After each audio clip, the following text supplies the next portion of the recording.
Bonsoir encore à chacun d'entre nous. Que la grâce de notre Seigneur nous soit accordée en abondance. Amen. Okay. Nous allons encore partager la parole de Dieu en ce soir. Et nous sommes privilégiés de recevoir la manne fraîche qui tombe du ciel. Amen. Et je crois que le Seigneur n'est pas venu ici par hasard. Et que tu n'écouteras pas cette parole en vain. Ma prière, c'est qu'elle ne puisse pas retourner au Père sans accomplir le but pour lequel elle a été envoyée. Amen. Je vais poser une question. Qui a lu sa Bible aujourd'hui? Si tu as lu la Bible, lève la main. Qui a retenu quelque chose aujourd'hui? De ce que tu as lu, qu'est-ce que tu as retenu? Une seule personne, deux personnes. Ah. Et qui a prié aujourd'hui? Voilà. Bon, tu as prié. Qu'est-ce que Dieu t'a dit? Dieu a parlé à qui aujourd'hui?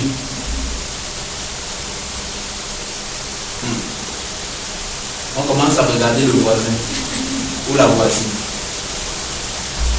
Je n'aimerais pas que tu te sentes mal à l'aise si la réponse à ces questions de ton côté est rien. Le Seigneur aimerait simplement attirer notre attention. Le constat est grave. Parce que prier, c'est parler non pas à Dieu, mais avec Dieu. Ça signifie que quand tu pries, Dieu doit répondre. Qu'est-ce que Dieu t'a dit? Nous prions, Dieu ne nous répond pas. Nous ne sommes pas différents des musulmans. Les musulmans prient aussi, est-ce que Dieu leur répond? Les catholiques prient, les bouddhistes prient. Mais est-ce pour autant que Dieu leur répond? Quelle est donc la différence avec nous? Nous devons avoir une relation vivante avec le Seigneur. Nous ne pouvons pas nous permettre de sauter un seul jour parce que nous attendons l'enlèvement. Et si Jésus était revenu aujourd'hui, c'est que tu ne serais pas parti. C'est pour cela qu'il faut prendre chaque jour, maintenant là, parce que nous sommes dans le compte à rebours. Vous savez, quand Dieu a dit à Noé qu'il reste encore 40 jours avant que le déluge tombe sur la terre, le compte à rebours a commencé. Pendant le compte à rebours, Noé se préparait. Non seulement il avertissait les autres, mais il se préparait en même temps. Nous devons avertir les personnes et en même temps nous devons nous préparer. Et la famille de Noé se préparait également, sa femme se préparait, ses 2 filles se préparaient, ses 3 filles se préparaient également. Est-ce que nous sommes réellement une église qui attend le Seigneur? Nous sommes déjà dans le compte à rebours. Pour Noé, il connaissait le nombre de jours qui restait. Quand Dieu a dit encore 40 jours et je vais faire tomber la pluie sur la face de la terre, donc Noé pouvait compter que moins 39, moins 38, moins 37, moins 10. Donc il connaissait exactement le jour où la pluie devait tomber. Mais nous ne connaissons pas. C'est pour ça que pour nous c'est encore plus dangereux. Parce que le Fils de l'homme viendra à l'heure où nous n'y penserons pas. C'est pourquoi le Seigneur, dans son immense grâce et dans son immense miséricorde, il te donne encore une chance aujourd'hui en nous permettant de parler du sujet la légèreté spirituelle. Beaucoup de chrétiens sont spirituellement légers. Être léger n'est pas un qualificatif pour être enlevé. Nous allons expliquer en premier lieu qu'est-ce que nous entendons par légèreté spirituelle. Être léger, c'est avoir peu de poids. Ça, c'est sur le plan naturel. Quand on dit que quelque chose est léger, c'est parce que la chose n'a pas assez de poids. La chose n'est pas assez consistante. Lorsqu'on dit que quelque chose est léger, c'est parce que la chose manque d'intensité. Et si le Seigneur nous fait le reproche que nous sommes spirituellement légers, ça signifie qu'on n'a pas de poids spirituel. C'est pour ça que face à l'adversité, nous ne résistons pas. C'est pour cela que nous avons peu de consistance en Christ. Nous avons peu d'intensité. C'est ça être léger sur le plan spirituel. Je donnerai comme ça une liste de synonymes qui nous expliqueront davantage ce que signifie être léger sur le plan spirituel. Être léger, c'est être spirituellement paresseux. Être léger, c'est être négligent. Être léger, c'est être indiscipliné. Être léger, c'est être inconséquent. Être léger, c'est être endormi. Être léger, c'est une sorte de frivolité spirituelle. Lorsqu'on dit sur le plan naturel qu'une personne est frivole, ça signifie que la personne est légère. On parle souvent des hommes frivoles qui ne peuvent pas résister face au sexe opposé. On parle souvent des femmes frivoles qui ne peuvent pas résister face au sexe opposé. Donc, quelqu'un qui est spirituellement léger, c'est quelqu'un qui ne fait pas d'efforts. Quelqu'un qui est spirituellement léger, c'est quelqu'un qui fait la chose du Seigneur à la surface. Quelqu'un qui est spirituellement léger, c'est quelqu'un qui n'a pas de profondeur sur le plan spirituel.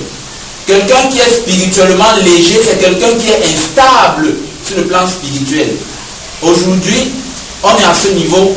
Demain, on est au fond de la vallée. Le lendemain, on est sur la montagne. Ensuite, on est encore plus bas que la vallée. Non, ça ne veut pas dire que nous n'aurons pas des moments de faiblesse. Les moments de faiblesse arriveront aussi longtemps que nous sommes dans ce corps de chair. Amen. Amen. Mais seulement le Seigneur veut qu'on soit constant. Il veut qu'on soit constant et qu'on soit également consistant. Consistant, c'est un peu comme quand tu manges le pain qui n'est pas consistant. Tu as l'impression qu'il n'y a pas assez de mie à l'intérieur. Il n'y a pas assez de farine. Hein? C'est la même image sur le plan spirituel quand nous ne sommes pas des chrétiens consistants.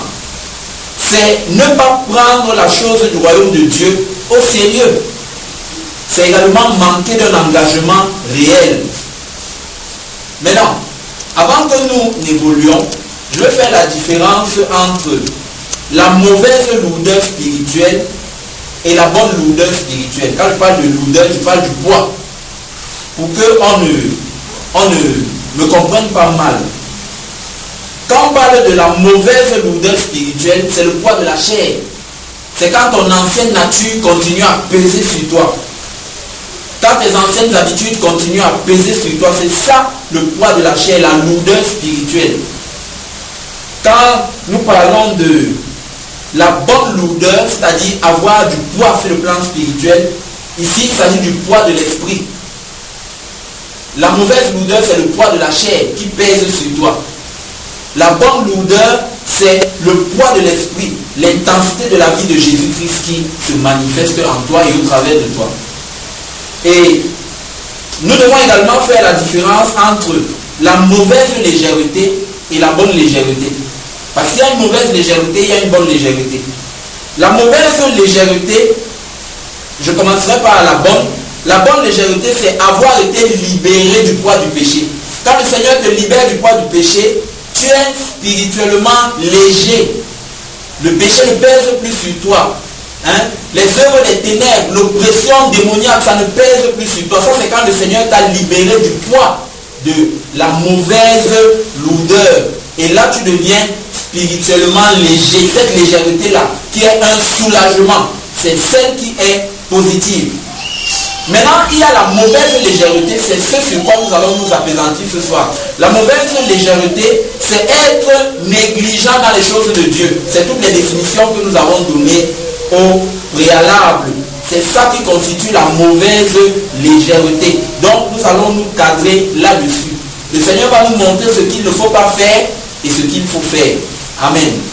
Rappelez-vous, le Seigneur blesse et il guérit. Alléluia. Ça que la parole de Dieu est une épée à double tranchant.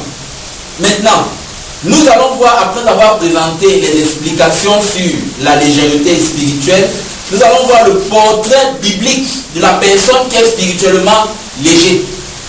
À quoi est-ce qu'une personne qui est spirituellement légère ressemble? Quels sont les traits de son caractère? Comment identifier la légèreté spirituelle? C'est vrai, nous avons donné les définitions, mais les définitions ne font que nous préparer à entrer en profondeur dans le sujet. Donc, nous allons lire Job chapitre 24, verset 18. Job 24, c'est le premier verset que nous allons lire, qui présente la légèreté spirituelle, la mauvaise légèreté. Le portrait biblique de la personne qui est spirituellement légère. Il est écrit, Job chapitre 24, verset 18, et quoi? L'impie est d'un poids léger. Tu peux encadrer poids léger. L'impie est d'un poids léger sur la face des eaux. La plupart des versets que nous allons lire, ce sont des versets auxquels vous n'êtes pas habitués. Mais si c'est dans la Bible, ça signifie que c'est important. Amen. L'impie est d'un poids léger sur la face des eaux. Il n'a sur la terre qu'une part maudite. Il ne prend jamais le chemin des vignes. La Bible nous dit ici que l'impie est d'un poids léger. Qu'est-ce que nous ressortons comme caractéristique de la légèreté spirituelle ici? La légèreté spirituelle est synonyme d'impiété. On dit l'impie. Celui qui est impie, c'est celui qui n'a pas un véritable attachement à Dieu. Donc, si tu n'es pas réellement attaché à Dieu, tu seras spirituellement léger. C'est pour ça que la Bible compare l'impie à quelqu'un qui est d'un poids léger. Celui qui n'a pas un réel attachement avec Dieu est spirituellement léger. Quand quelqu'un est réellement attaché à Dieu et qu'il lui arrive de passer une journée sans lire la Bible, il est très mal à l'aise. Amen. Je ne vous entends pas. Amen. Ça ne vous est jamais arrivé. Les accidents peuvent arriver, mais ça ne doit pas arriver. Amen. Amen. Surtout que nous sommes dans un temps où ce n'est pas l'amusement. L'enlèvement peut avoir lieu à tout moment. Et il faut être prêt tous les jours. Si ça tombe dans un jour où tu es mal, où tu n'as pas lu la Bible, où tu n'as pas prié, si ça tombe à ce moment-là, tu ne pourras pas partir parce que le Seigneur ne fait pas de favoritisme. Nous sommes rentrés dans une phase qui est appelée le stage bloqué. Quand un élève sait que son examen approche, quand il est déjà dans les derniers moments avant l'examen, il entre dans ce qu'on appelle le stage bloqué. Ça veut dire qu'il ne peut pas se permettre de passer une journée sans réviser. Ce n'est pas vrai? C'est vrai. Nous ne pouvons plus, en ce moment-ci, nous permettre de passer un moment ou une journée sans être dignement devant le Seigneur dans sa présence. Être spirituellement léger d'après ce verset, c'est une malédiction. La Bible dit, il n'a sur la terre qu'une part maudite. Il n'a sur la terre qu'une part maudite. C'est une malédiction, ce n'est pas une bénédiction. Parce que vous devez savoir que soit c'est la malédiction, soit c'est la bénédiction. Il n'y a pas de milieu. Il n'y a pas de zone démilitarisée. La Bible dit, je mets devant toi la vie et la mort. De la même manière qu'il y a le ciel et l'enfer, il n'y a pas de purgatoire. De la même manière, soit nous fonctionnons sous la bénédiction, soit nous fonctionnons sous la malédiction. Et d'ailleurs, cette déclaration de Job est confirmée dans Jérémie 48, verset 10, qui dit, maudit soit celui qui fait l'œuvre de Dieu avec négligence. Et en troisième lieu, un autre élément que nous voyons dans ce chapitre et ce verset de Job, la Bible dit, il ne prend jamais le chemin des vignes. Rappelez-vous dans Jean 14, verset 6, Jésus a dit, je suis le chemin. Vous comprenez? Donc le chemin que l'impie ou celui qui est spirituellement léger ne prend jamais, ça signifie qu'il n'expérimentera jamais réellement Jésus-Christ. Parce que Jésus est le chemin des vignes. Maintenant, qu'est-ce que la vigne? La vigne, c'est un jardin. La vigne, c'est comme une plantation. Et ça parle de la productivité spirituelle. D'où un quatrième élément de trait de caractère de celui qui est spirituellement léger dans ce verset. Celui qui est spirituellement léger n'est pas productif sur le plan spirituel. Non seulement il n'expérimente pas le Seigneur Jésus qui est le chemin, il n'expérimente pas la vigne. La vigne qui est la productivité. Il n'y a pas de fruits de l'esprit qui viennent en maturité dans sa vie. C'est de ce genre de personnes dont le Seigneur a parlé dans la parabole du semeur, où il disait que il y a des personnes qui reçoivent la semence et qui ne portent pas du fruit qui viennent en maturité. Tu pourrais être quelqu'un qui lit même la Bible, mais si tu es impie, si tu es à la surface, parce que les religieux disent également la Bible, Mais ils sont à la surface. Et il faudrait que ce que tu lises dans la Bible, que ça soit manifesté au travers de ta vie. Amen. La parole de Dieu est plantée en nous comme une semence. Il faut qu'elle sorte comme étant le fruit de l'esprit, qui est le caractère de Jésus-Christ. Daniel 5, verset 27 nous dit ceci. Pesez, 2 points. Tu as été pesé dans la balance et tu as été trouvé léger. Ici, il s'agit du roi Belchassar. Comme le roi Belchassar, quand Dieu mesure le poids spirituel, la valeur spirituelle de certaines personnes, ces personnes sont trouvées légères dans la balance du Père céleste. Excusez-moi si le message semble être dur, mais le Seigneur m'a demandé de vous donner des avertissements au maximum. Amen. Amen. Nous n'allons pas vous cajoler, parce que si on vous cajole, on crée des chrétiens endormis. Je préfère vous dire la vérité qui va vous faire mal, mais qui va vous réveiller dans votre foi, Amen, plutôt que le mensonge qui va vous endormir dans votre tiédeur. Amen. De plus en plus, je serai dur, parce que le Seigneur me demande d'être dur. Je suis dur envers moi-même et il veut que je sois dur envers vous, pour votre bien. Amen. Amen. Parce que l'heure est grave. Ce n'est plus le temps de l'amusement. C'est le temps du stage bloqué. La Bible dit ici que le roi Belchassar avait été pesé dans la balance de Dieu. Je veux vous dire que Dieu a une balance. Nos œuvres seront pesées dans cette balance-là. Et il a été trouvé léger. C'est pourquoi après cela, Dieu l'a rejeté. Et le Seigneur Jésus est en train de dire de quelqu'un ce soir, j'ai pesé ta vie dans la balance du Père et je t'ai trouvé léger. J'ai pesé ta vie dans la balance du Père et je t'ai trouvé léger. Et c'est pourquoi le Seigneur ce soir, il te donne un sursis. Ça veut dire une autre chance, une autre opportunité. Et nous le remercions pour cela. Amen. Amen. Et quelqu'un pourrait me dire, mais la personne pourrait s'adresser au Seigneur en réplique en disant, mais Seigneur, chaque jour je lis ma Bible, je prie. Comment est-ce que je peux être spirituellement léger? Très bien. Supposons que tu pries, tu lis ta Bible chaque jour et tu trouves que tu n'es pas spirituellement léger. Maintenant, le Seigneur te demande comment est-ce que tu vis chaque jour. Comment tu vis chaque jour. Il y a des chrétiens qui vont dire que mais j'évangélise tous les jours. Mais maintenant, il y a un aspect qui est un piège dans lequel nous tous nous tombons. Quelqu'un touche sa bouche. C'est notre bouche. Amen. Amen. Lisons Psaume 106, verset 33. Dans le Psaume 106, verset 33, la Bible nous dit que parce que Moïse a été léger, il s'est exprimé légèrement des lèvres, c'est pour ça qu'il n'est pas entré dans la terre promise.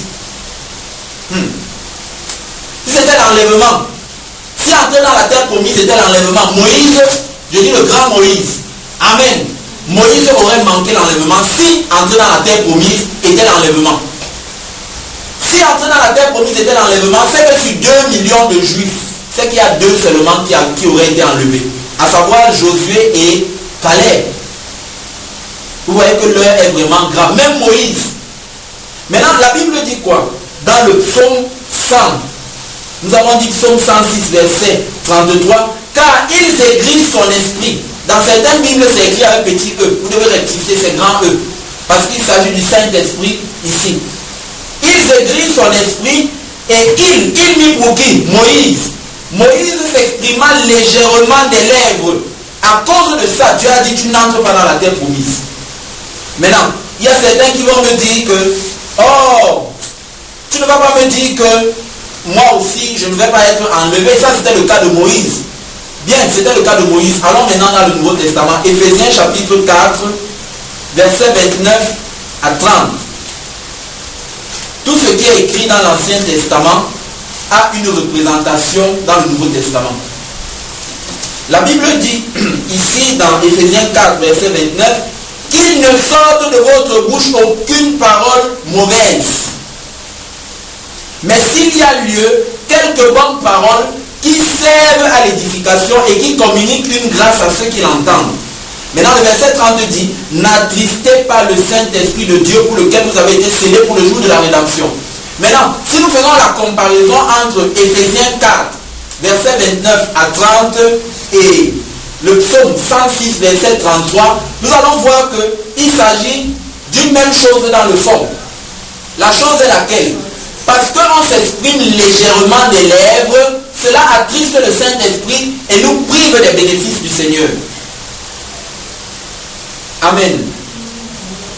Puisse le Seigneur nous aider. Afin que, parce que dans ton comportement, tu pourrais ne pas être léger, mais au niveau de tes paroles, vous voyez que tous les éléments doivent être passés au scanner de la parole de Dieu. Tous les aspects de notre vie, pendant que nous préparons l'enlèvement. Parce que le plus important n'est pas de lire la Bible et de prier. Le plus important n'est pas de ne plus vivre dans le péché. Le plus important, c'est mettre en pratique ce que nous connaissons. Le pain ou l'abondance que nous connaissons. Maintenant, les paroles légères, ce sont des paroles vulgaires, des paroles vaines, attristent le Saint-Esprit et rendent léger devant Dieu. Les paroles rendent léger devant Dieu. C'est pour ça que la Bible dit que quand la Bible mesure le poids spirituel du Seigneur Jésus, la Bible dit qu'il était un homme puissant en œuvre et en parole. Et pour ce soir, la Bible doit être ton miroir. Permets à la Bible ce soir d'être ton miroir. Quand tu regardes le miroir ne te montre pas ta figure telle que tu sembles être, mais telle que tu es réellement. Amen. Amen. Maintenant, la différence entre l'homme qui est léger en parole et l'homme qui est lourd en parole nous a été donnée dans le Proverbe 12, verset 18. La différence entre l'homme qui est spirituellement lourd en parole et celui qui est spirituellement léger en parole. Proverbe 12, verset 18. Tel qui parle légèrement blesse comme un glaive. Vous voyez, quand on parle légèrement, parler légèrement c'est quoi? C'est dire des choses sales qui ne doivent pas sortir de la bouche d'un enfant de Dieu. Quand on parle légèrement, la Bible dit que nos paroles agissent comme un glaive. Le glaive, c'est l'épée à double tranchant. Maintenant, ça blesse qui? Ça peut blesser les êtres humains. C'est vrai. Ça peut surtout blesser le Saint-Esprit. Sachez que les paroles dans le spirituel sont des épées. Quand la Bible parle du Seigneur Jésus, elle dit qu'il y a une épée à double tranchant qui sort de sa bouche. Il s'agit de la parole de Dieu. Quand tu t'exprimes légèrement des lèvres, je ne vais pas donner les exemples ici parce que ça ne nous édifie pas. Amen. Chacun connaît ce qui est une expression légère qui peut sortir de sa bouche. Nous connaissons. Maintenant, la Bible dit ici que celui qui parle légèrement, il blesse le Saint-Esprit. C'est pour ça que Éphésiens nous dit que n'attristez pas le Saint-Esprit, ne le blessez pas. Quand on s'exprime légèrement, on le blesse. Il dit, mais la langue des sages apporte la guérison. Maintenant, celui qui est sage, c'est celui qui est spirituellement lourd en parole. Maintenant, il n'apporte pas la guérison au Saint-Esprit parce qu'un homme ne peut pas guérir Dieu. Amen. Il apporte la guérison à qui? Aux autres hommes. Nos paroles n'ont pas souvent d'effet parce que nous sommes légers. C'est pour ça que certains chrétiens vont dire au nom de Jésus, il n'y a pas de résultat. D'autres disent au nom de Jésus, il y a le résultat. Pourquoi? À cause du poids spirituel de l'un qui est léger et du poids spirituel de l'autre qui est lourd en parole. Quelqu'un m'a dit, j'évangélise tous les jours, mais personne ne vient au Seigneur quand j'évangélise. Il faut te poser la question, est-ce que la parole de Dieu pèse à son pesant d'or dans ta bouche ou alors tu es léger? Quand on est léger, on ne peut pas s'attendre au résultat contraire. Amen. Nous allons lire Marc 14 qui nous montre une image ici. Marc 14, verset 51 à 52. C'est un épisode qui ne se trouve dans aucun autre évangile. Vous ne trouverez pas ce récit dans l'évangile de Matthieu, ni de Luc, ni de Jean, mais uniquement chez Marc. Il s'agit d'un jeune homme. Rien que dans 2 versets, mais ces 2 versets sont porteurs d'une grande leçon. Rien n'est écrit dans la Bible par hasard. il est écrit, un jeune homme le suivait. Il suivait Jésus quand on a arrêté Jésus. La Bible n'a pas donné le nom de ce jeune homme. Elle a simplement nous a montré qu'il s'agissait d'une jeune personne. N'ayant sur le corps qu'un drap, il avait sur le corps uniquement le drap. Quand il a appris qu'on a arrêté Jésus, il dormait nu. Il a lancé le drap sur le corps. Il a dit qu'il va aller voir. Il suivait Jésus par curiosité. On se saisit de lui. Mais il lâcha son vêtement et se sauva comment? Tout nu. Maintenant, quelles sont les leçons qui découlent de cette histoire? La leçon à retenir de cet épisode est la suivante. On ne suit pas Jésus de façon légère. Amen. Il suivait Jésus de façon légère. Il suivait Jésus par curiosité. On ne suit pas Jésus par curiosité. Il voulait voir où ça va l'amener. Il y a des personnes qui disent que je donne ma vie à Jésus, je vais voir où ça va m'amener. On ne suit pas Jésus de cette façon-là. Parce que le jour où il y aura choc, à cause de la foi en Jésus, ou à cause de la personne de Jésus, la nullité de la personne sera exposée. Les vrais motifs de la personne seront exposés. On ne suit pas Jésus de façon légère.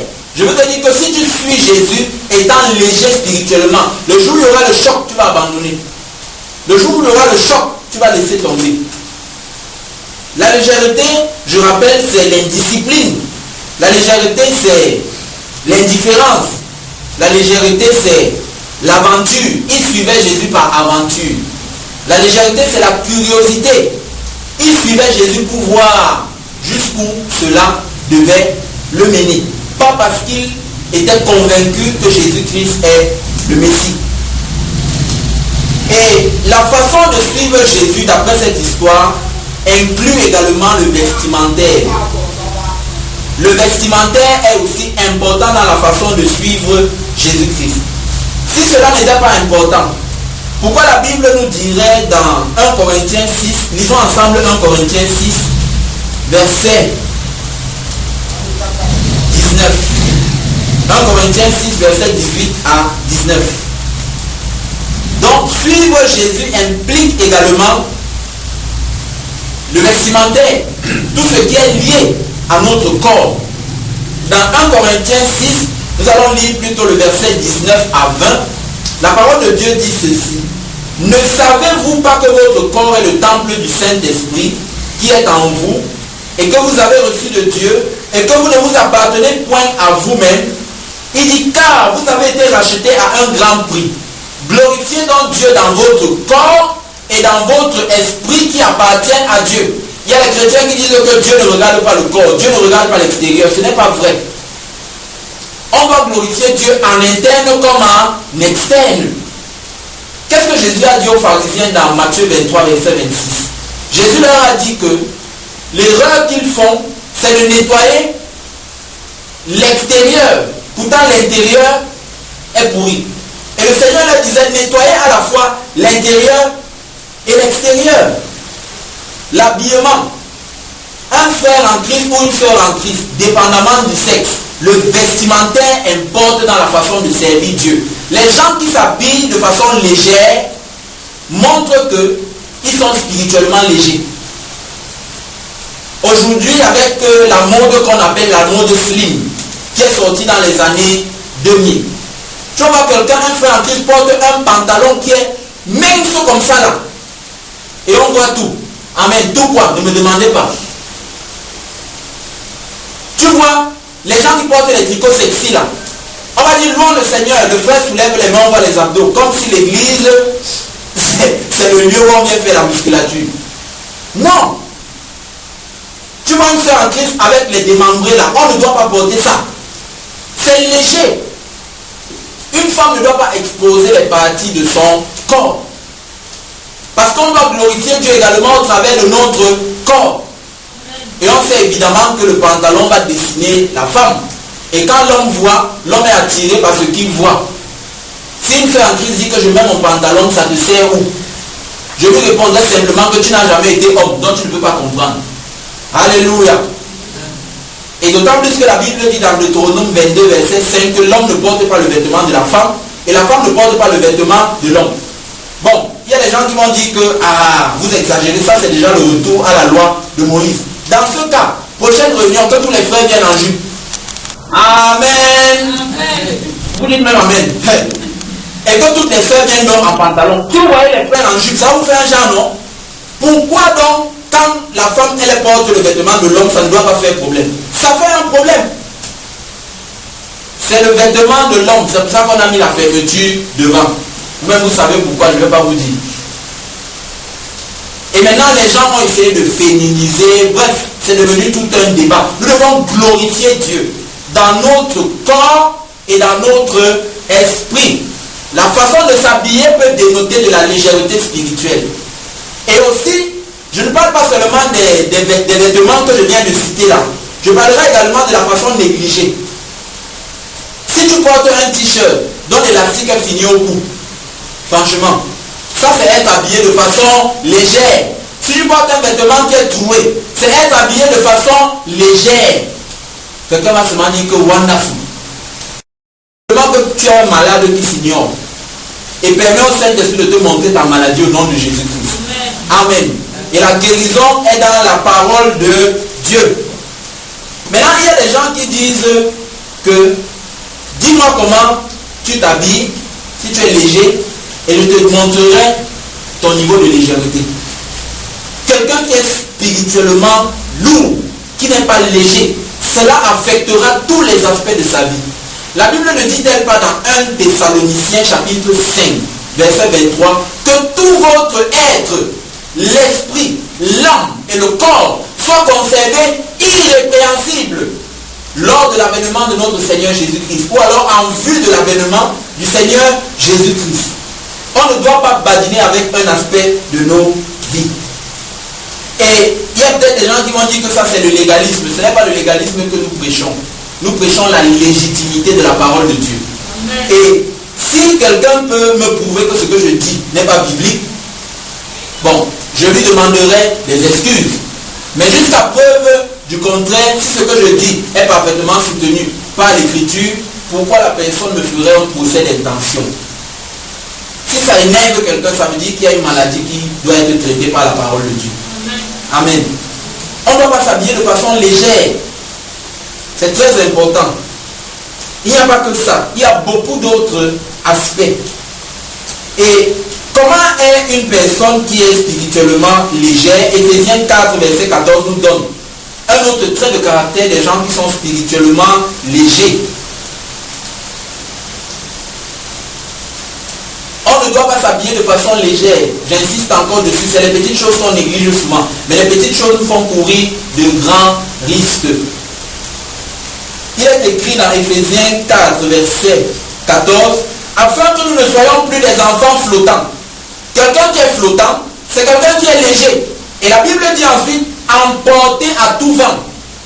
Quand le vent souffle, la personne part. Parce que la personne est comment? Légère. Si vous mettez un papier devant ce ventilateur, vous soufflez, vous mettez le papier devant le ventilateur, le papier est léger, le papier va s'envoler. Mais si vous mettez cette Bible devant le ventilateur, parce qu'elle est lourde, elle ne pourra pas s'envoler. Quelqu'un qui est spirituellement léger est emporté à tout vent de circonstances, est emporté à tout vent de doctrine, est emporté à tout vent de situation. Quelqu'un qui est spirituellement léger et instable, la vie le balance à gauche et à droite. Quelqu'un qui est spirituellement léger est ébranlable. Quelqu'un qui est spirituellement léger, on peut le tromper facilement. C'est pour ça que la Bible parle ici, à tout vent de doctrine, par la tromperie des hommes, par la ruse et les moyens de séduction. Une personne qui est spirituellement légère peut être facilement séduite, facilement trompée. Et vous savez que les faux prophètes, les séducteurs sont là dehors en quantité industrielle. Et le sort final des personnes qui sont spirituellement légères, pour que vous preniez cet enseignement au sérieux, le Seigneur a dit ce qui va arriver en fin de compte aux gens qui sont spirituellement légers. Lisons Naoum. Naoum, c'est dans l'Ancien Testament. Naoum chapitre 1 verset 14 qui nous montre le sort final des personnes qui sont spirituellement légères. Et nous allons lire ce verset à la lumière d'un autre verset dans le Nouveau Testament, pour que quelqu'un ne dise pas qu'on est parti puiser dans la loi, on est parti puiser dans l'Ancien Testament. L'Ancien Testament est parfaitement la parole de Dieu comme le Nouveau Testament. Amen. Ce que la mort de Jésus a annulé, c'est simplement les lois qui étaient liées au sacrifice des animaux, aux cérémonies et aux fêtes des Juifs. Ce sont ces lois-là qui ont été annulées. Mais tout ce qui est moral, qui a trait à la différence entre le bien et le mal, est toujours d'actualité. Aussi bien dans l'Ancien Testament que dans le Nouveau Testament. Maintenant, dans Naoum chapitre 1, verset 14, la dernière phrase du verset. La dernière phrase du verset nous dit: je préparerai ton sépulcre car tu es trop léger. C'est Dieu qui le dit. Le sépulcre, c'est quoi? C'est le tombeau. Le sépulcre, c'est l'enfer. Aïe. Ce n'est pas moi qui dis, hein. C'est le Saint-Esprit. Si quelqu'un est spirituellement léger et qu'il ne change pas, il court le risque de finir en enfer. Et le Seigneur fait quel reproche ici? Il dit: tu es trop léger. Parce que Dieu a pesé le peuple d'Israël. Et Dieu l'a dit par son prophète Naoum que moi-même, ton Dieu, je vais préparer ton tombeau. Parce que tu es trop léger, spirituellement léger. Apocalypse chapitre 3, verset 15 à 16. Apocalypse 3, verset 15 à 16. Maintenant, quelqu'un me dit: la parole là est trop dure. Qui peut l'écouter? Voici le Nouveau Testament même est encore plus dur que ce qui a été dit dans Naoum. Dans Naoum, Dieu parle même en parabole en disant qu'il va préparer un tombeau qui est une image de la fosse, qui est une image de l'enfer. Dans Apocalypse 3, verset 15 à 16, quelqu'un va peut-être dire: Naoum s'adressait à Israël. Apocalypse là, ça s'adresse à l'église. Écoutez ce que le Seigneur Jésus dit à l'église de Laodicée. À partir du verset 15, il dit: je connais tes œuvres. Comment le Seigneur connaît nos œuvres? Parce qu'il les pèse dans la balance du Père. Il dit: je sais que tu n'es ni froid ni bouillant.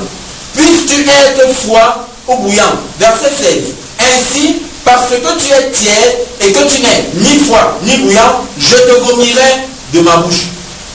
Frère, voici un autre synonyme pour la légèreté spirituelle. Être spirituellement léger, c'est être tiède. Être spirituellement léger, c'est être ni froid ni bouillant. Maintenant, qu'est-ce que être froid? Qu'est-ce que être bouillant? Un chrétien qui est froid, ça ne parle pas de la froideur. Il fait froid. Non.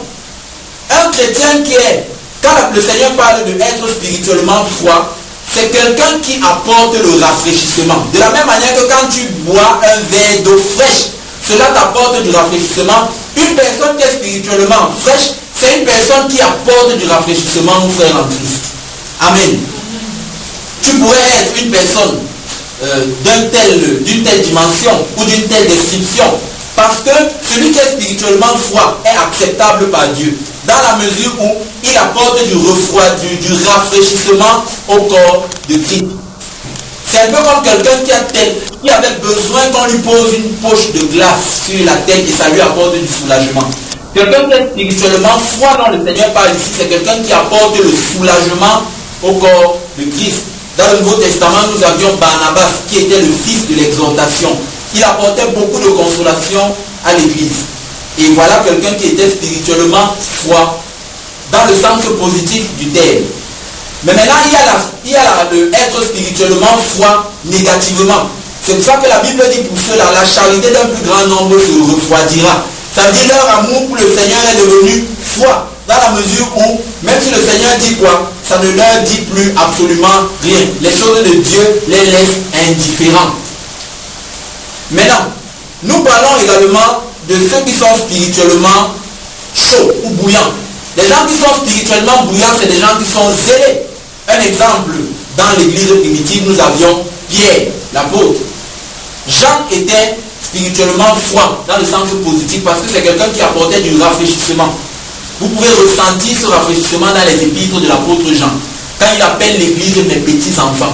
Il était plein d'affection. Il parle beaucoup d'amour parce que Dieu l'a utilisé pour apporter du rafraîchissement. Maintenant, Pierre, c'est quelqu'un qui est bouillant.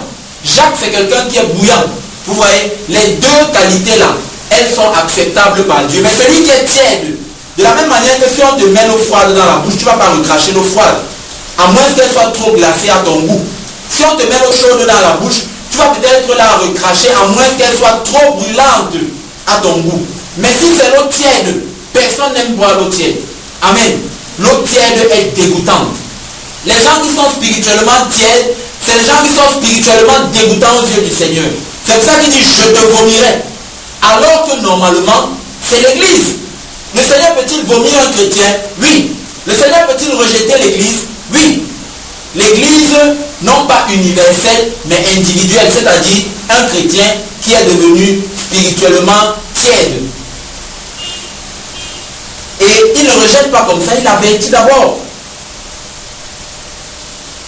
Et le poids de l'église de Laodicée, dans la mesure de Dieu, c'était une église tiède. C'était une église spirituellement légère. Mais pourtant, spirituellement, je veux dire quoi, matériellement, elle était lourde. Il disait, nous avons les beaux bâtiments, nous avons l'argent, nous avons la prospérité, nous avons ceci, nous avons cela. Mais aux yeux de Dieu, ils étaient légers sur le plan spirituel. Dieu ne mesure pas notre poids spirituel sur nos richesses, ou sur nos biens matériels, ou sur nos possessions, ou sur nos réussites. Il mesure cela par rapport à notre soumission à sa parole. C'est pourquoi c'est celui qui persévérera jusqu'à la fin qui sera sauvé. Maintenant, il y a encore une chance que le Seigneur change la condition des chrétiens qui sont spirituellement tièdes et qui écouteront cette parole. Amen. Amen. Et il y a une solution pour vaincre la tiédeur spirituelle. Il y a une solution, mes frères, pour vaincre la légèreté spirituelle. Amen. Amen. C'est pour ça que l'évangile n'est pas une mauvaise nouvelle, c'est une bonne nouvelle. Mais pour qu'on te donne la bonne nouvelle, il faut qu'on t'annonce d'abord la mauvaise nouvelle. Je vous ai d'abord annoncé la mauvaise nouvelle, maintenant je vous annonce la bonne nouvelle. La bonne nouvelle est la suivante, la solution c'est la croix. La solution pour vaincre la tiédeur, c'est le sacrifice de notre Sauveur sur la croix. En effet, vous voyez, sur la croix, le Fils de Dieu est devenu spirituellement lourd de façon négative. Il est devenu négativement lourd quand il était chargé de nos péchés. Ceci, c'était pour que nous puissions avoir une chance de devenir léger de tout péché, de devenir soulagé du péché, parce que le péché nous a enlourdis et nous a caché la face de Dieu. Mais lorsque Jésus est sur la croix, il prend la lourdeur négative qui était sur toi pour que la légèreté positive qui était sur lui vienne sur toi. Amen. Et non seulement ça, il est devenu lourd négativement à cause de nos péchés, afin que nous devenions lourds positivement. Parce que quand le Saint-Esprit vient en toi, tu es lourd positivement. Le poids du Saint-Esprit, ça veut dire ta vie a maintenant de la teneur. Et quand tu es rempli du Saint-Esprit, tu n'es plus spirituellement léger. Tu es maintenant positivement lourd. Je vous ai parlé de la lourdeur négative et de la lourdeur positive. Lisons Galates chapitre 3, versets 13 à 14. La solution pour vaincre la légèreté spirituelle, eh bien, c'est l'œuvre de la croix. Il n'y a aucune autre solution en dehors de la croix. Toute autre solution qu'on vous donne en dehors du sacrifice de Jésus, c'est une solution tronquée. Maintenant, la Bible dit que Christ nous a rachetés de la malédiction de la loi. Je vous ai dit qu'être spirituellement léger, c'est une malédiction. Christ nous a rachetés de la malédiction de la loi, étant devenu malédiction pour nous. Donc il a pris le poids de nos malédictions. Il a pris ce qui nous rendait lourds et qui nous empêchait de communier avec le Père. La Bible dit, car il est écrit, maudit est quiconque est pendu au bois. Et le verset 14 dit, afin que la bénédiction d'Abraham, la bénédiction est cachée dans la croix. La bénédiction n'est pas cachée dans l'argent ou dans le matériel. Comme les prédicateurs de la prospérité nous font croire. La bénédiction est cachée dans l'œuvre de la croix. Amen. Si tu as cru au sacrifice de Jésus, je veux te dire que tu es béni. Amen. Mais seulement, ne laisse pas la légèreté spirituelle te voler ta bénédiction. La Bible dit, afin que la bénédiction d'Abraham eût pour les païens son accomplissement en Jésus-Christ et que nous reçussions par la foi l'Esprit qui nous était promis. Maintenant, pour que tu puisses vaincre la lourdeur spirituelle, il fallait que Jésus meure sur la croix. Et la mort de Jésus sur la croix ouvre la possibilité au Saint-Esprit de venir traiter la lourdeur spirituelle dans nos vies. Du moins la lourdeur négative. Et enlever la légèreté négative.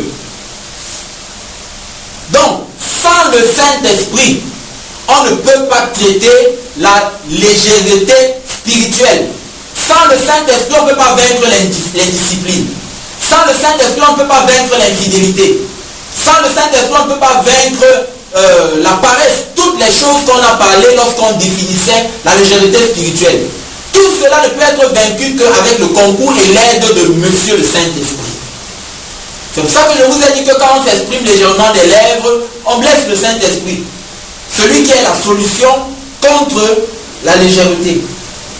Maintenant, la Bible dit dans Matthieu 11, verset 30, c'est le Seigneur Jésus qui parle. Matthieu 11, verset 30, nous sommes en train de montrer la solution pour vaincre la légèreté spirituelle négative.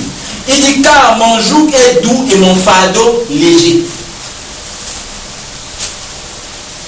Mon joug est doux et mon fardeau léger.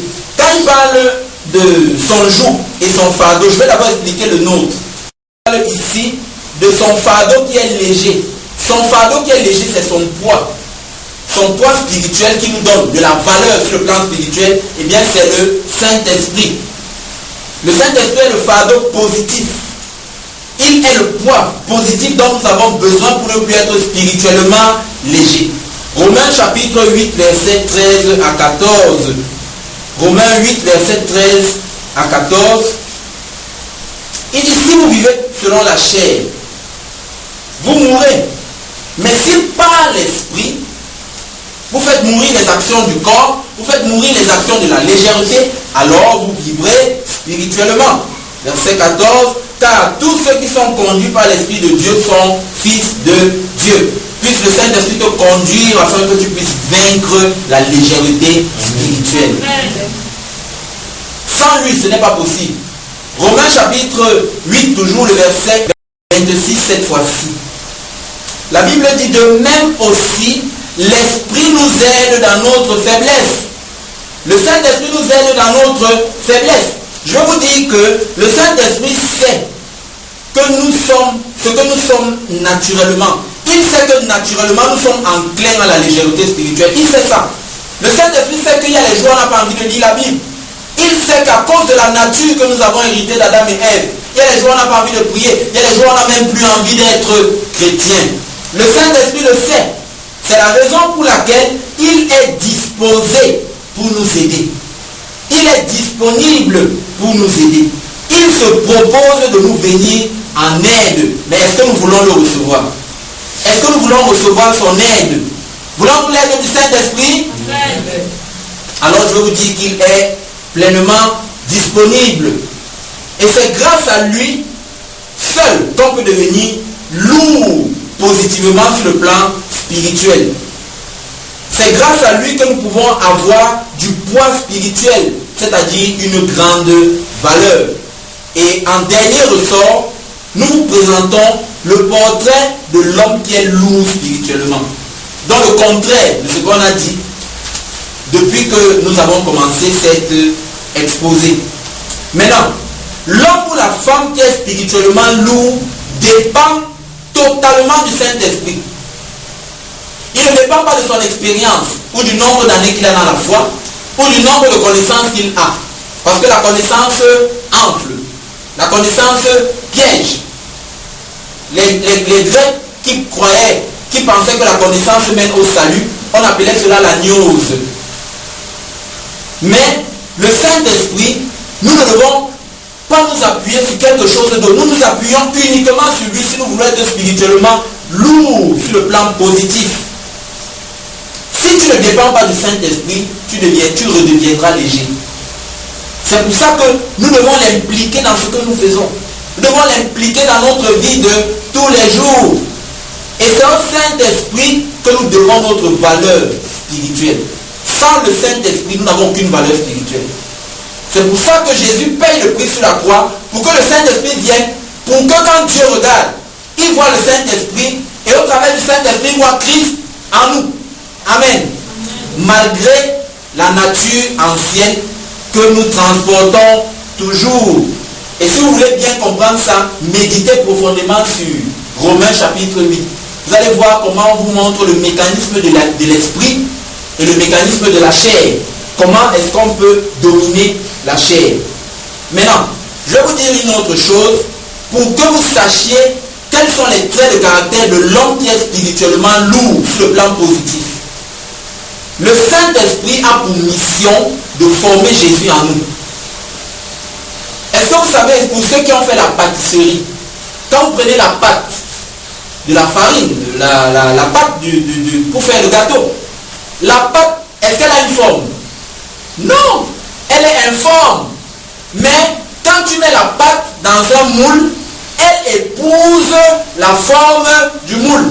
Et quand tu mets au feu, quand tu vas ressortir, le gâteau aura la forme que le moule lui a donnée. De la même façon, notre vie doit être moulée en Christ. Pour que nous puissions ressortir ayant la forme de Jésus de Nazareth. Et la Bible dit dans Galates chapitre 4, verset 19, c'est l'apôtre Paul qui se plaint des frères de la Galatie parce qu'ils étaient en train de mettre à mal le travail du Saint-Esprit. Et Paul va leur faire un rappel. Et le même rappel nous est fait aujourd'hui.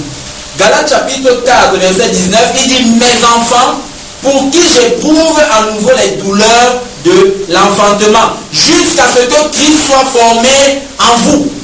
Le but du Saint-Esprit, c'est former Christ en nous. Le premier Adam a été léger. Amen. Amen. Le deuxième Adam doit être lourd. C'est pour ça qu'il veut le former en nous. Donc le but de Dieu, c'est faire que Jésus soit formé en chacun d'entre nous. Et Christ seul constitue tout le poids de la gloire de Dieu. Christ. Donc si Christ est formé en nous, alors nous avons du poids aux yeux de Dieu. On est plus spirituellement léger. Sur le plan négatif. Ésaïe chapitre 22, verset 23 à 24, nous montre que Jésus-Christ est lui seul en personne, il est le poids de toute la gloire de Dieu. Donc si Christ est formé en toi, je veux que tu saches que toute la gloire de Dieu est à l'intérieur de toi. Amen. Et si tu transportes la gloire de Dieu, le mot gloire de Dieu en hébreu c'est ikabod. Kabod signifie une gloire qui a un poids qu'on ne peut pas mesurer. La Bible dit du Seigneur Jésus, verset 23 de Ésaïe 22, je l'enfoncerai comme un clou dans un lieu sûr, et il sera un siège de gloire pour la maison de son Père. Il sera le soutien de toute la gloire de la maison de son Père. Donc tout le poids de la gloire de Dieu repose sur Jésus-Christ. C'est pour ça que Paul nous dit, Christ en vous, l'espérance et la gloire. Et la gloire de Dieu a un poids terrible. Terrible. Et quand tu transportes la gloire de Dieu, spirituellement lourd, les démons ont peur de toi. Amen.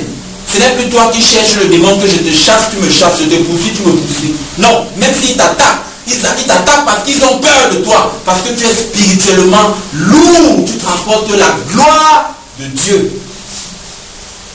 Et la gloire de Dieu que nous transportons, elle se développe pendant les moments difficiles. 2 Corinthiens chapitre 4, verset 17 à 18. L'homme ou la femme qui veut être spirituellement lourd sur le plan positif doit savoir ces choses-là. C'est pour cela que tu dois comprendre qu'effectivement toutes choses concourent à notre bien. La Bible dit ici, dans 2 Corinthiens 4, verset 17, car nos légères afflictions du moment présent, dans les difficultés, produisent pour nous. Je veux te dire que le problème que tu traverses ne travaille pas contre toi. Il travaille pour toi. Amen. Même si tu as l'impression que ça travaille contre toi. Joseph avait l'impression que la prison, les difficultés par lesquelles il est passé, travaillaient contre lui. Mais ces difficultés travaillaient en sa faveur. Puisque sans ces difficultés, Joseph ne serait pas premier ministre en Égypte. et la vision que Dieu lui avait donnée ne se serait pas accomplie. C'est pourquoi je veux te dire, mon frère, ma soeur, que la situation par laquelle tu passes, elle est nécessaire, même si elle n'est pas agréable.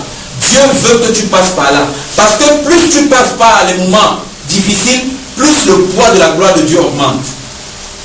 Il n'y a pas de gloire sans la croix. Ne l'oubliez jamais. Pourquoi Jésus a une telle dimension de gloire dans l'éternité aujourd'hui? C'est parce qu'il a subi une souffrance que personne d'autre n'a jamais subie. Plus tu passes par l'affliction, par la difficulté, par l'épreuve, je vais te dire que plus le niveau de gloire de Dieu sur ta vie augmente. Amen. Tu veux la gloire de Dieu? Est-ce que tu veux la gloire de Dieu? Amen. Je ne t'attends pas. Est-ce que tu veux la gloire de Dieu? Amen. Si tu veux la gloire de Dieu, ça passe par les problèmes.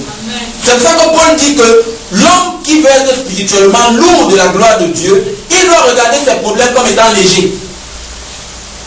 Il dit non, légères afflictions du moment présent, il doit regarder ses problèmes comme étant temporaires. Produisent pour nous, il doit voir que ces problèmes travaillent en sa faveur. C'est pour ça que quand tu es secoué par un problème, ne te presse pas de commencer à te plaindre ou à dire des choses. Digère d'abord, pleure un peu, c'est normal. Alléluia. Les larmes sont humaines. Et puis Dieu a mis les larmes en nous pour nettoyer nos yeux. Donc quand tu pleures, ça nettoie les yeux. Amen. C'est le ménage, c'est le nettoyage. Et puis, la Bible dit dans la suite au verset 18, nos problèmes préparent un poids éternel de gloire. Et un poids éternel de gloire. Parce que nous regardons non point aux choses visibles, mais à celles qui sont invisibles. Car les choses visibles sont passagères, les invisibles sont éternelles. Et nous aurons ce poids de gloire dans l'éternité. Un jour, il y a à peu près 15 ans, Dieu m'a fait ressentir le poids de sa gloire. Pendant que j'étais en train de prier, j'avais les mains et les mains levées vers le Seigneur et les yeux fermés. J'ai commencé à sentir quelque chose qui était lourd. C'est-à-dire ça n'avait pas de dimension, ça n'avait pas de mesure, ça n'avait pas de forme. C'était lourd. C'est-à-dire que c'est là où j'ai compris que Dieu est gigantesque.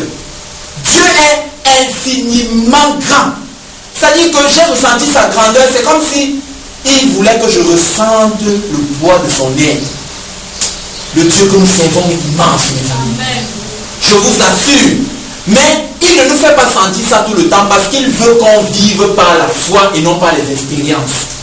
Il y a des chrétiens qui recherchent les expériences. Je n'avais pas recherché. C'est venu me trouver. Si une expérience spirituelle, surnaturelle vient te trouver, tant mieux. Mais elle vient non pour contredire la parole, mais pour la confirmer. Et je vous assure qu'il y a un poids éternel de gloire en Jésus-Christ. J'ai expérimenté cela. On ne peut pas expliquer ça. Ce n'est pas quelque chose qu'on explique. Ce n'est pas naturel, ce n'est pas logique. Mais c'est quelque chose de réel. Et quand ça vient comme ça, tu as l'impression que tu ne veux plus. C'est un peu comme si c'est trop. Tu as l'impression que tu ne veux plus, alors que tu demandais au Seigneur que manifeste toi. Comme l'histoire du pasteur qui avait dit, Dieu, tu es où depuis? Dieu, tu es où depuis? Il a senti comment Dieu est en train de venir. Il a dit, Seigneur, ne viens plus. Parce qu'il a cru qu'il allait mourir.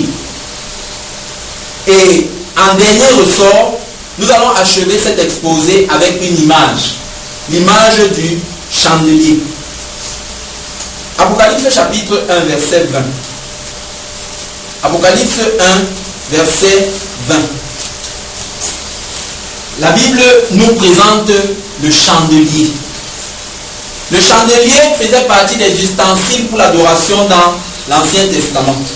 Et aujourd'hui, le chandelier a une signification spirituelle que la Bible elle-même va donner. Il est écrit dans la dernière partie d'Apocalypse 1, verset 20. Il dit, les 7 chandeliers sont les 7 églises. Les 7 chandeliers sont les 7 églises. Ça veut dire un chandelier égale à l'église. Donc l'église est le chandelier. Maintenant, j'ai fait le schéma du chandelier que vous voyez ici. Dans l'Ancien Testament, Dieu avait demandé à Moïse de fabriquer ceci. Le chandelier. Le chandelier était fait d'or battu. Ça veut dire qu'il était fait d'or massif. Tout ce dispositif-ci était en or. Le chandelier avait un seul pied et il avait 7 conduits. Et c'est avec cela qu'on allumait et on éclairait le lieu saint. Et il fallait mettre l'huile à l'intérieur. On ouvrait cet endroit-ci et on mettait l'huile. Quand on mettait l'huile, l'huile permettait à la lumière, parce qu'il y avait des fils à l'intérieur, des ficelles, comme le mécanisme de nos lampes traditionnelles. Lorsque l'huile était disponible, l'huile était communiquée, comme dans un vase communicant, l'huile était communiquée aux différentes ficelles. Et quand on allumait, ça produisait la lumière. Dieu avait demandé à Moïse que ça devait briller 24 heures sur 24. Je vais vous expliquer la portée spirituelle de cela, puisqu'on a vu que l'église, c'est le chandelier. Donc ça représente le corps de Christ, le chandelier. Il était fait en or massif. Quelles sont les implications qui ressortent de là? Le chandelier avait combien de pieds? Un seul. Le pied lui servait de support. Si tu enlevais cette partie, si le chandelier tombait, je te dis que notre seul support, c'est Jésus-Christ. Il est notre seul fondement. Si tu enlèves Jésus, l'église tombe. Mais tant que Jésus a sa place, l'église est maintenue. Parce que sans ce pied, tout le reste là allait tomber. Maintenant, le chandelier, il y avait à l'intérieur l'huile. Il fallait de l'huile constamment. Dieu demandait aux sacrificateurs de mettre l'huile là-dedans constamment. Nous devons avoir l'huile à l'intérieur de nous constamment. L'huile, c'est l'onction du Saint-Esprit. Amen. Et quand l'huile finissait, la lampe ne pouvait plus s'allumer. La Bible dit, vous êtes la lumière du monde. Vous, supposons ça c'est 1, 2, 3, 4, 5, 6, 7. Pour parler de la perfection. Donc la totalité des chrétiens sont la lumière. Maintenant, nous ne pouvons pas éclairer le monde. La lumière, c'est la révélation de Jésus-Christ. Nous ne pouvons pas éclairer le monde si nous n'avons pas l'huile à l'intérieur. Si nous n'avons pas une relation avec le Saint-Esprit. Si nous n'avons pas de communion avec le Saint-Esprit, nous ne pouvons éclairer personne. Nous allons plutôt produire les ténèbres de la chair. Mais si le Saint-Esprit nous alimente constamment, lorsque la parole de Dieu va nous être présentée, Dieu va allumer la révélation. C'est la raison pour laquelle l'apôtre Paul priait pour l'église d'Éphèse dans Éphésiens 1 verset 17. Il disait que le Dieu de notre Seigneur Jésus illumine les yeux de votre cœur, vous donne un esprit de sagesse et de révélation. La lumière là, c'est la révélation. Il faut que la parole de Dieu soit allumée en nous pour qu'on soit capable d'éclairer. Vous voyez qu'il y avait ceux qui étaient au centre. Ce qui est au centre peut représenter les conducteurs du peuple de Dieu. Ce qui est au centre là, ça a la même valeur que celui qui est à l'extérieur. Ils sont tous soutenus par le même pied.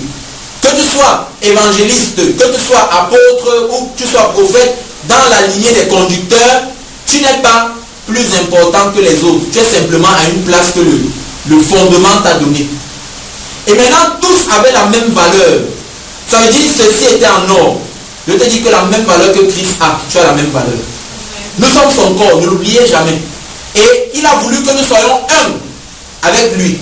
Comme le Père est un avec lui. Ça ne veut pas dire qu'on devient Dieu. On ne deviendra jamais Dieu. Mais il s'agit de la valeur. Quand on entre dans une intimité avec le Seigneur, Dieu nous donne une valeur inestimable. Maintenant, la plus grande caractéristique que nous pouvons ressortir du chandelier, en dehors de celle que nous avons donnée là, c'est que le chandelier pesait. Il était lourd. Amen. La chose n'était pas légère. Le chandelier pesait comme une coupe. Vous voyez, ça ressemble un peu à une coupe qu'on donne dans les championnats sportifs. À la fin, les gens soulèvent le trophée. Ça ressemblait effectivement à un trophée. Et c'était lourd. Parce que l'église ne doit pas être légère. Amen. Ce chandelier était lourd à cause du matériel avec lequel il était fabriqué. À cause de l'or. Nous devons être lourds à cause de la valeur de notre rachat. Nous avons été rachetés à un prix qui dépasse l'or. Le sang de Jésus n'a pas de valeur. Et à cause de cela, nous devons être spirituellement lourds. Amen. Si quelqu'un a des oreilles pour entendre, qu'il entende. Voilà ce que le Seigneur voulait nous enseigner aujourd'hui par rapport à la légèreté spirituelle. Le désir de Dieu, c'est qu'on soit spirituellement lourd sur le plan positif, parce qu'il y a la lourdeur négative. Ce n'est pas de celle-là dont nous avons parlé. Que le Seigneur vous bénisse. Que sa grâce soit avec vous. Je vous dis que uniquement les personnes qui sont spirituellement lourdes, qui ont la valeur du chandelier, c'est uniquement ces gens qui seront enlevés. Que le Seigneur vous bénisse richement au nom de Jésus-Christ. Amen. Amen.